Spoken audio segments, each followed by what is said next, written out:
नमस्कार मित्रांनो, तर आज आपण माणकी गावातून निघालो महाराष्ट्रामधील एकमेव मंदिर जिथे माता पार्वतीच्या सर्व 9 रूपांचे दर्शन आपल्याला घडते।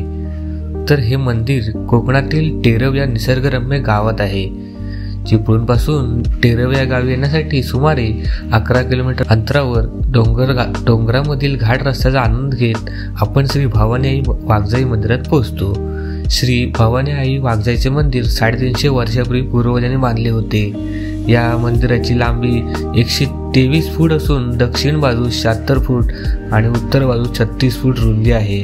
पायाची उंची 4 फूट असून अंतर्गत उंची 22 फूट आहे। या मंदिरात 4 विभाग आहेत। या विभागांमध्ये श्री भवानी, श्री शिवशंकर, नवदुर्गा, वाघजाई आणि कालकाई अशा वीर देवता आहेत। 4ही विभागांमध्ये दक्षिण भारतीय शैलीतील घुमटांची रचना काळजीपूर्वक केलेली आहे। एका घुमटात श्री हनुमंताची छोटी मूर्ती देखील आहे। भवानी देवीच्या मूर्तीवरील घुमट जमिनीपासून 55 फूट उंचीचा आहे। या मंदिराला सुमारे 2000 लोक बसण्याची क्षमता असलेला मोठा हॉल आहे। 100 फूट उंचीची बाल्कनी आहे।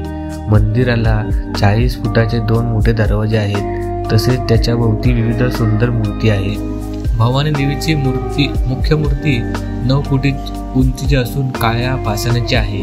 तिच्या हातात महिषासुराचा वध दर्शवणारी विविध छत्रे आहेत। भवानी आईच्या उजव्या बाजूस माता पार्वतीच्या सर्व 9 रूपांच्या मूर्ती, ज्याला नवदुर्गा म्हणून ओळखले जाते, त्यांची नावे शैलपुत्री, ब्रह्मचारिणी, चंद्रघंटा, कुष्मांडा, स्कंदमाता, कात्यायिनी, कालरात्री, महागौरी आणि सिद्धिदात्री। श्री भवानी आईच्या मूर्तीसमोर गाभाऱ्यात टेरव गावचे ग्रामदैवत श्री वाघजाई आईची सुंदर मूर्ती आपल्याला पाहायला मिळते। आई वाघजाईची मूर्ती वाघावर आरूढ आहे। टेरव गावचा बराचसा भाग घनदाट जंगलमय असल्यामुळे वन्य प्राण्यांचा सुळसुळाट आहे। विशेषतः वाघापासून गायीगुरांचे रक्षण करण्यासाठी गावकऱ्यांनी आई वाघजाईला हाक मारली की आई त्यांच्या रक्षणासाठी धावून येते, अशी गावकऱ्यांची श्रद्धा आहे।